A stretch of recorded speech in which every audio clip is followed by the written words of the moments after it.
వి gold trusted gold buyers తాకట్టులో ఉన్న బంగారాన్ని విడిపించి ఈ రోజు ఉన్న మార్కెట్ ధరకే కొనబడును. మరిన్ని వివరాలకు సంప్రదించండి 77107720. మనుషుల్ని వాళ్ళ జీవితాల్ని శవాల్ని తొక్కుకుంటూ రాజకీయాలు చేసి అధికారం కోసం ఎంత నీచమైన పనులైనా చేసే జగన్మోహన్ రెడ్డి రాజకీయానికి ఇదొక తార్కాణం.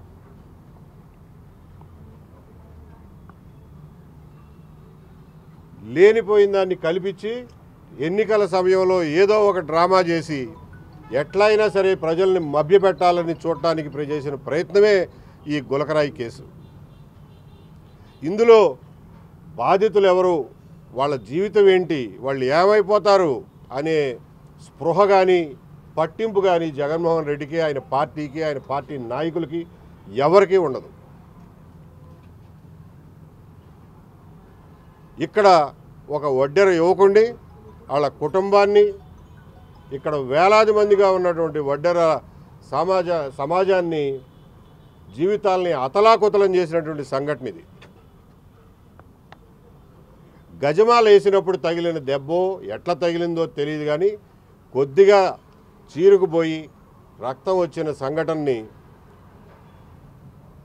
నిమిషాల్లోనే ఎవరో రాయేసి కొట్టారు, హత్యా ప్రయత్నం చేశారు అనే నాటకంగా దాన్ని అప్పటికప్పుడు మార్చిపాడేసి ఎవడ దొరుకుతాడా బలిపశువు అని చెప్పి 2-3 రోజులు వెతికి అందరికంటే బలహీనంగా కనపడినటువంటి ఈ సతీష్ని ఒక ముద్దాయిగా చిత్రీకరించి ఏమాత్రం సాక్ష్యాధారాలు లేకుండా, ఏమాత్రం సాక్ష్యం లేకుండా అతన్ని తీసుకెళ్లి అరెస్ట్ చేసి 45 రోజుల పాటు జైల్లో పెట్టారు. కోడికత్తి శ్రీని 5 సంవత్సరాలు జైల్లో పెడితే సతీష్ని 45 రోజుల పాటు జైల్లో పెట్టారు. ఆ రోజున ఎలక్షన్ల హీట్లో, రాజకీయ వేడిలో ఎవ్వరూ ముందుకొచ్చి సాయం చేయడానికి కూడా భయపడిన రోజులవి ఒకసారి గుర్తు తెచ్చుకోవాల్సిందిగా కోరుతున్నాను.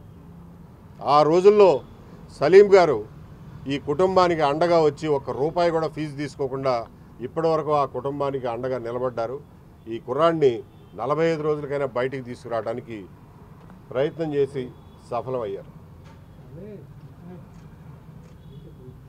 గవర్నమెంట్ మారిన తర్వాత ఇప్పటికి సంవత్సరం అయిన తర్వాత కూడా ఈ కుర్రాడి మీద పెట్టినటువంటి తప్పుడు కేసుని, పచ్చి తప్పుడు కేసుని ఇవాళ వరకు విత్డ్రా చేయలేదు, ఆ కేసుని క్లోజ్ చేయలేదు.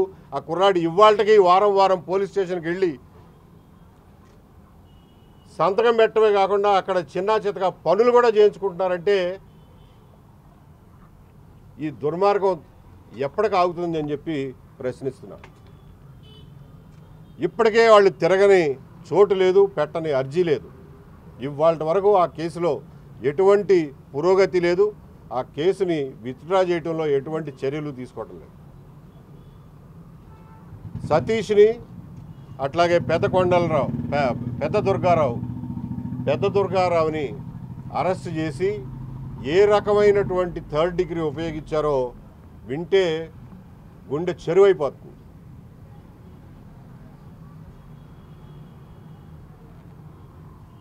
$2 లక్షల డబ్బు ఇస్తాం,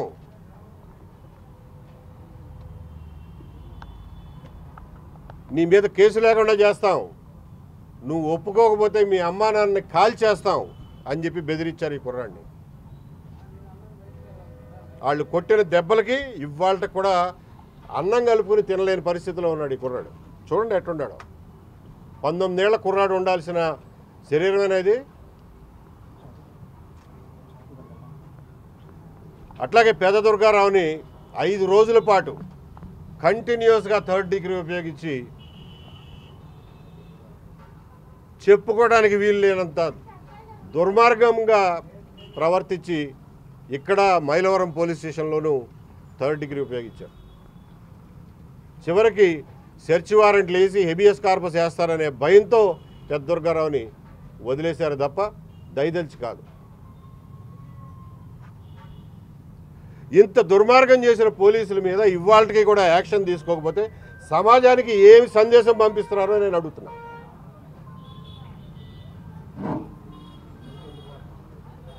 అంటే పేదవాళ్ళకి ఏ రకమైనటువంటి రాజకీయ ఆధారం అండా లేనివాడికి రక్షణ అనేది లేదు అని చెప్పి మనం చెప్పదలుచుకున్నామా? ఈ దుర్మార్గాన్ని నుంచి ఇవాళ కూడా మనకు నివృత్తి లేదు అని అంటే ఏ రకంగా అర్థం చేసుకోవాలి? ఎటుపోతున్నాం మనం?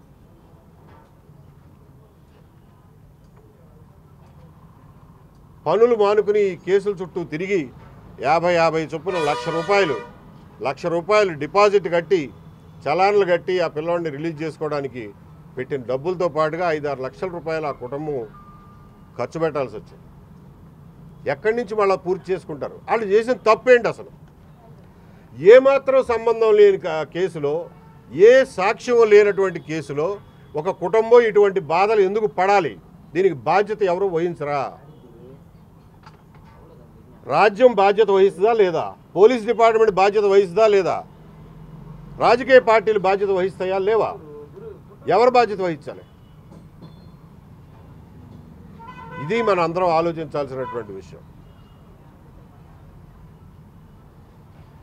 జగన్మోహన్ రెడ్డి గారి పరిపాలనలో పోలీసుల అకృత్యాలకి పరాకాష్ఠ ఈ కేసు. దాన్ని సరిదిద్దాల్సినటువంటి అవసరం ఈ రోజునున్న పరిపాలనా యంత్రాంగం మీద ఉంది.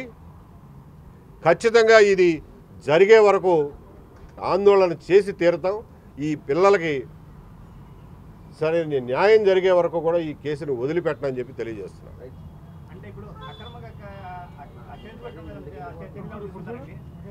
ఏమండి,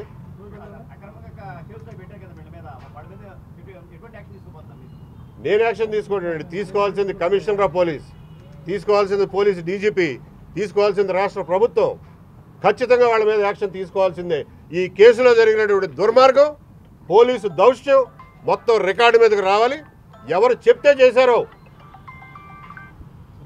ఎవరు డైరెక్షన్లో చేశారో అదంతా కూడా ప్రజల ముందు ఉంచాల్సినటువంటి బాధ్యత ఈ గవర్నమెంట్ మీద ఉంది. గత 5 ఏళ్లలో సామాన్యులే ఇబ్బంది పడ్డారని మీరు చెప్తున్నారు. మీరు కూడా ఇబ్బంది పడే పరిస్థితి కూడా ఉంది కదా, దీనికి ఏం చెప్తారు? నేను ఇబ్బంది పడితే ఇబ్బంది పడగలిగిన కెపాసిటీ నాకు ఉంది. దాన్ని ఎదుర్కోగలిగిన కెపాసిటీ నాకు ఉంది. వీళ్ళకి ఏం కెపాసిటీ ఉంది చెప్పండి? మీరు ఇప్పుడు ఏం చేయబోతున్నారు? ఇప్పుడు వీళ్ళతోటి వినతి పత్రం రాయించాను.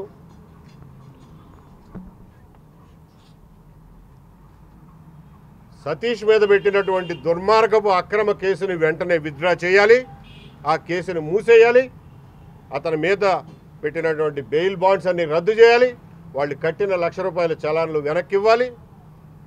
అంతేకాకుండా మానసికంగా, శారీరకంగా పెట్టిన క్షోభకి ఖచ్చితంగా స్టేట్ గవర్నమెంట్ నష్టపరిహారం చెల్లించాల్సిందే. ఆ నష్టపరిహారం మీరు పోలీస్ ఆఫీసర్ల దగ్గర వసూలు చేస్తారో, లేకపోతే వాళ్ళతో ఆ పని చేయించినటువంటి రాజకీయ దుర్మార్గుల దగ్గర వసూలు చేస్తారో మీ ఇష్టం. సతీష్ని వేధించిన వాళ్ళు ఏ స్థాయి అధికారులు ఉన్నారు? ఇన్స్పెక్టర్లు ఉన్నారు, ఎస్ఐలు ఉన్నారు, కానిస్టేబుల్ ఉన్నారు. వాళ్ళకి ఎవరు చెప్పి చేయించారో మాకు తెలియదు. మీరు విచారణ చేసి తెలుసుకోండి ఎవరు చెప్పి చేయించారో. ఆ రోజున కమిషనర్ చెప్పాడో, డీజీపీ చెప్పాడో, లేకపోతే రాజకీయ నాయకులు చెప్పారో, జగన్మోహన్ రెడ్డి గారు చెప్పాడో మాకేం తెలుసు?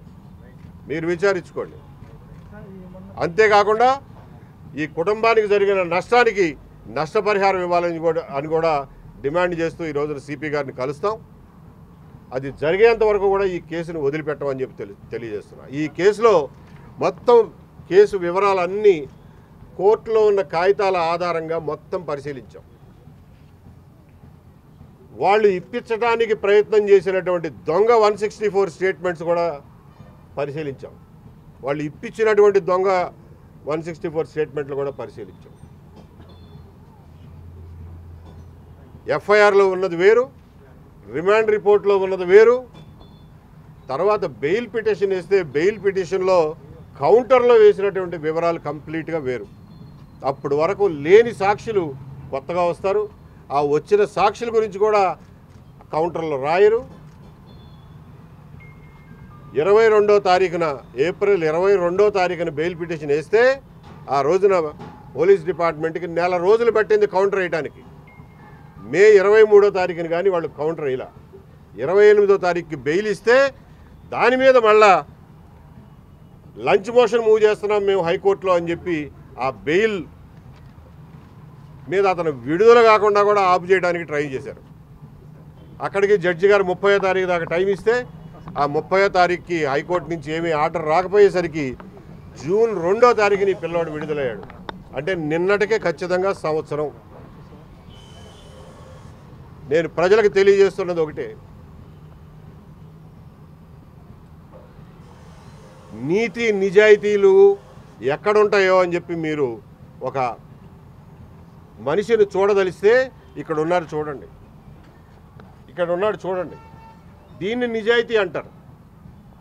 అతన్ని పట్టుకెళ్ళి 5 రోజుల పాటు చిత్రహింసలు పెడితే 50 లక్షల డబ్బు ఇస్తాం, మీకు సిటీలో వైసీపీలో పెద్ద పోస్ట్ ఇస్తాం, నీ మీద కేసు లేకుండా చేస్తాం, కేవలం బోండా అమ్మగారి పేరు చెప్పు, ఆయన చెబితే చేయించాను, నేనే 1000 రూపాయలు ఇచ్చి పిల్లోడితో చేయించాను అని చెప్పి బలవంత పెడితే ససేమిరా నేను ఒప్పుకోను, ఇటువంటి అబద్ధం నేను ఆడను, ఇటువంటి తప్పు నేను చెప్పను అని చెప్పి నిజాయితీకి నిలబడిన పిల్లోడు ఈ పెద్ద దుర్గారావు.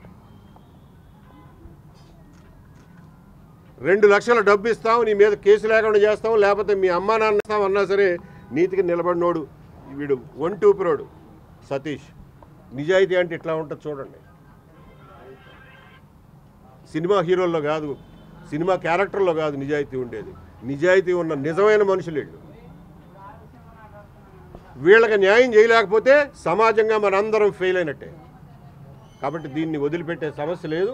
వీళ్ళకి పరిపూర్ణమైన న్యాయం జరిగేదాకా, వీళ్ళకి సమాజంలో వీళ్ళ పట్ల మిగిలిన వాళ్ళు చూపించిన చిన్న చూపుని రూపం మాపేదాకా, వీళ్ళ అమాయకత్వాన్ని నిర్దోషిత్వాన్ని నిరూపించేదాకా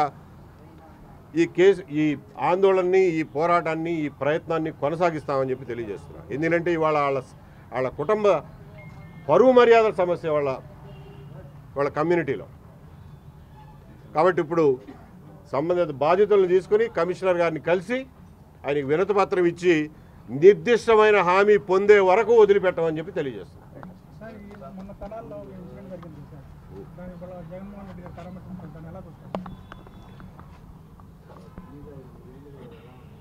12 ఏళ్ల పాటు తన కేసుల గురించి కోర్టుకు కూడా వెళ్ళనటువంటి జగన్మోహన్ రెడ్డి గారిని చూస్తే ప్రజలకి న్యాయ వ్యవస్థ మీద నమ్మకం సన్నగిల్లిపోతుంది.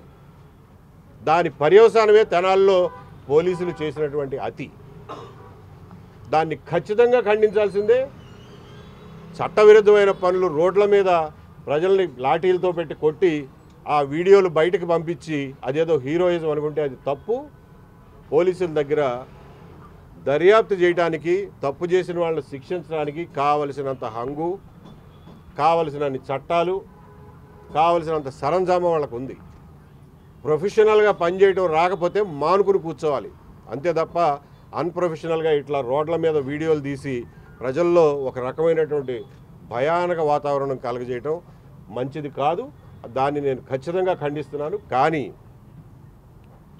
12 ఏళ్ల పాటు తన మీద కేసుల గురించి కోర్టుకు కూడా వెళ్ళినటువంటి జగన్మోహన్ రెడ్డి గారు కోడికత్తి కేసులో వచ్చి సాక్ష్యం ఇవ్వడానికి కూడా నిరాకరించే జగన్మోహన్ రెడ్డి గారు ఈ కేసులో ముఖ్యంగా ఇంకొకటి చెప్తున్నా, ఈ కేసులో జగన్మోహన్ రెడ్డి గారికి దెబ్బ తగిలింది. ఆయన స్టేట్మెంటే లేదు మొత్తం ఫైల్లో. అంటే అసలైన బాధితుడు ఎవరికైతే దెబ్బ తగిలిందో ఆయన స్టేట్మెంటే ఉండదు. కానీ కేసు బిగిచ్చేస్తారు. 45 రోజుల పాటు ఒక అమాయకుడిని తీసుకెళ్లి జైల్లో పెడతారు. ఇది జగన్మోహన్ రెడ్డి గారి ద్వంద్వ ప్రమాణాలకి ఒక తార్కాణం.